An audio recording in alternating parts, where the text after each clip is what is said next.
अस्सलामुअलैकुम friends, welcome back to my channel. आज का हमारा टॉपिक है बीटा मैथासोन। आज हम बात करेंगे कि बीटा मैथासोन क्या है और इसके क्या क्या इस्तेमाल हो सकते हैं। प्रेगनेंसी और डोज की बात करेंगे और लास्ट में हम इसके साइड इफ़ेक्ट्स के बारे में बात करेंगे।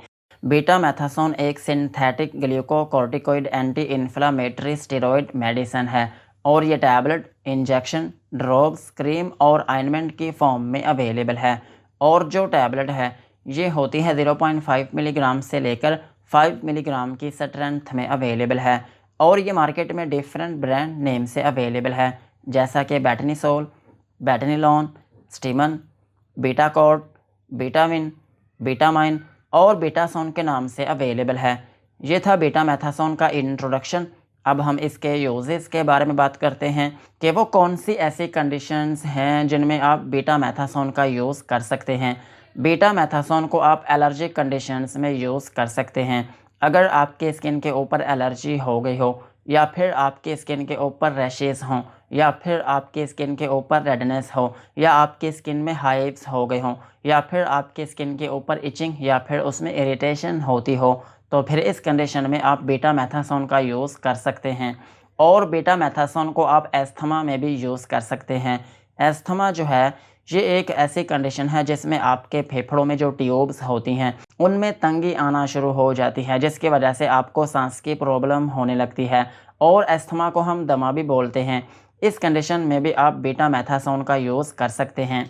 और बीटा मैथासोन को आप लंग्स डिजीज़ में भी यूज़ कर सकते हैं। अगर आपके फेफड़ों में कोई डिजीज़ है, आपको सांस की तंगी रहती है, या फिर आपको हर टाइम खांसी आती रहती है, या फिर आपका गला दुखता है, या आपके गले में जो टॉन्सिल्स हैं अगर उनमें स्वेलिंग है, आपको टॉन्सिलाइटिस है, या आपके गले में रेडनेस है, तो फिर इन कंडीशंस में भी आप बीटा मैथासोन का यूज़ कर सकते हैं। और बीटा मैथासोन को आप डर्माटाइटिस में भी यूज़ कर सकते हैं। अगर आपकी स्किन में स्वेलिंग हो गई हो, या आपकी स्किन में रेडनेस हो, या फिर उसमें इन्फ्लामेशन हो, तो फिर इस कंडीशन में भी आप बीटा मैथासोन का यूज़ कर सकते हैं। और सेम इसी तरह अगर किसी मेडिसिन को खाने की वजह से आपकी स्किन में एलर्जी हो गई हो, तो फिर इस कंडीशन में भी आप बीटा मैथासोन का यूज़ कर सकते हैं। और बीटा मैथासोन को आप इंसेक्ट बाइट में भी यूज़ कर सकते हैं। अगर किसी शख्स को किसी कीड़े ने काट लिया हो, या फिर किसी मच्छर ने काट लिया हो, या फिर किसी चींटी ने काट लिया हो, तो फिर इसकी वजह से आपकी स्किन में रेडनेस होने लगती है और उसमें खुजली होने लगती है। इस कंडीशन में भी आप बीटा मैथासोन का यूज़ कर सकते हैं। और बीटा मैथासोन को आप सोराइसिस में भी यूज़ कर सकते हैं। सोराइसिस को हम चंबल भी बोलते हैं। इस कंडीशन में भी आप बीटा मैथासोन का यूज़ कर सकते हैं। और बीटा मैथासोन को आप बर्साइटिस में भी यूज़ कर सकते हैं। बर्साइटिस जो है ये आपके जोड़ों की एक कंडीशन है। आपकी बॉडी में डिफरेंट टाइप्स के जॉइंट्स होते हैं और उनमें एक टाइप है जिसको हम बोलते हैं साइनोवियल जॉइंट्स। और ये जो साइनोवियल जॉइंट्स होते हैं इनमें एक कैविटी होती है जिसको हम स्पेस बोल सकते हैं। इस स्पेस में एक फ्लूइड होता है जिसका नाम है साइनोवियल फ्लूइड। और इसका काम ये होता है कि आपके जोड़ों की जो मूवमेंट है उसको स्मूथ करना और आपके जोड़ों में फ्रिक्शन को कम करना। और इसका एक अहम फंक्शन ये भी होता है कि आपके जोड़ों में ये कुशन के तौर पर काम करता है। ये आपके जोड़ों को प्रोटेक्ट करता है। और ये जो फ्लूइड होता है इसमें थोड़ा सा फ्लूइड अलग हो जाता है, उसी फ्लूइड में से छोटे छोटे पाउच बनने लगते हैं, पानी की छोटी छोटी थैलियाँ बनने लगती हैं जिनको हम फ्लूइड फिल्ड सैक्स बोलते हैं। और ये जो फ्लूइड फिल्ड सैक्स होती हैं इनको हम बोलते हैं बर्सा। इनमें अगर स्वेलिंग होती है तो फिर इस कंडीशन को हम बोलते हैं बर्साइटिस। इस कंडीशन में भी आप बीटा मैथासोन का यूज़ कर सकते हैं। और बीटा मैथासोन को आप टीनोसाइनोवाइटिस में भी यूज़ कर सकते हैं। टीनोसाइनोवाइटिस जो है ये भी एक इन्फ्लामेटरी कंडीशन है और इसमें ये होता है कि आपकी बॉडी में जो टेंडोन होते हैं, आपकी बॉडी में फ्लेक्सिबल टिश्यूज़ होते हैं जिनको हम बोलते हैं टेंडोन। और इनका फंक्शन ये होता है कि आपके मसल को आपकी हड्डी के साथ कनेक्ट करना। जब इस टेंडोन में इन्फ्लामेशन या फिर इसमें स्वेलिंग होती है तो फिर इस कंडीशन को हम बोलते हैं टीनोसाइनोवाइटिस।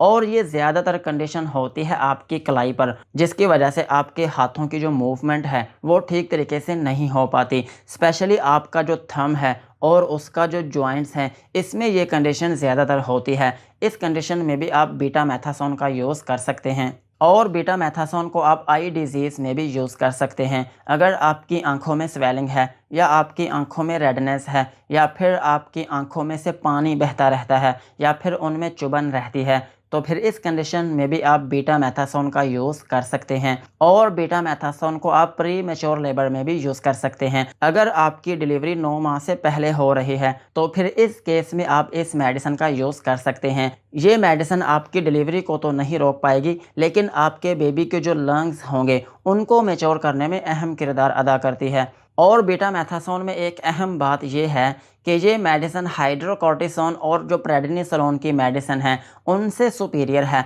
अगर आप ये थोड़ी सी भी मेडिसिन यूज़ करते हैं तो उनकी निस्बत इसका इफ़ेक्ट ज़्यादा होता है। सो इसलिए इस मेडिसिन को कम मिकदार में ही यूज़ करें।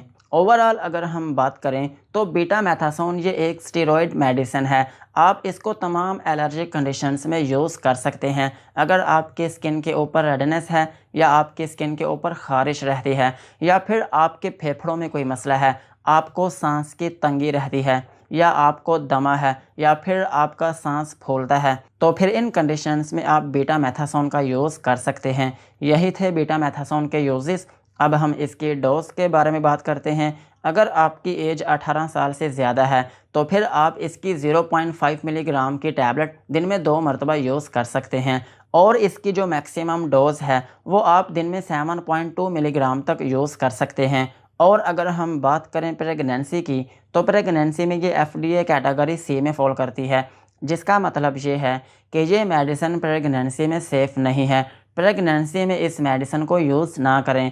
और ब्रेस्ट फीडिंग मदर्स जो हैं वो अपने डॉक्टर के मशवरे के साथ यूज़ कर सकती हैं। अब हम इसके साइड इफ़ेक्ट्स के बारे में बात करते हैं कि अगर आप इसका यूज़ करते हैं तो आपको क्या क्या नुकसानात हो सकते हैं।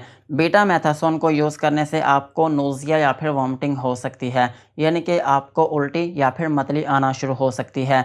और अगर आप इसकी ओवरडोज लेते हैं तो फिर आपको डायरिया भी हो सकता है, आपको लूज़ मोशन आना शुरू हो सकते हैं और आपके पेट में दर्द हो सकती है। और इसके अलावा आपको वर्टिगो हो सकता है या फिर डिज़ीनेस हो सकती है, यानी कि आपको चक्कर आना शुरू हो सकते हैं या फिर आपको थोड़ी बहुत नींद आ सकती है। और अगर आप इसका लंबे अरसे तक यूज़ करते हैं तो फिर आपको साइकोटिक डिसऑर्डर भी हो सकता है, यानी कि आप डिप्रेशन का शिकार हो सकते हैं या फिर आपको इंसोम्निया हो सकता है। इंसोम्निया जो है ये एक ऐसी कंडीशन होती है जिसमें इंसान को नींद नहीं आती। और इसका एक अहम साइड इफ़ेक्ट ये भी है कि अगर आप इस मेडिसिन को बहुत देर तक यूज़ करते रहते हैं तो फिर इसकी वजह से आपको पफ़ी फेस हो सकता है, यानी कि आपका जो चेहरा है उसमें स्वेलिंग हो सकती है और उसमें झुर्रियाँ पड़ना शुरू हो सकती हैं। आप टाइम से पहले ही बूढ़े नज़र आना शुरू हो सकते हैं, आपकी स्किन लटक सकती है। ये एक इसका अहम साइड इफ़ेक्ट है। और इसको लंबे अरसे तक यूज़ करने से ये भी देखा गया है कि आपको लॉस ऑफ लिबिडो हो सकता है, आपकी शहवत में कमी आना शुरू हो सकती है। और ऐसे मरीज़ जिनको दिल का मसला रहता है या फिर जो गुर्दे के मरीज़ हैं या फिर आपका जिगर ख़राब है या फिर आपका ब्लड प्रेशर बहुत ज़्यादा रहता है या फिर आपको एपिलेप्सी है, आप मिर्गी के मरीज़ हैं, तो फिर आप इस मेडिसिन को यूज़ ना करें। यही थे बीटा मैथासोन के uses, doses and side effects. आज की वीडियो को यहीं पर ख़त्म करते हैं। वीडियो अच्छी लगी हो तो चैनल को सब्सक्राइब करें एंड बेल आइकन को प्रेस करें।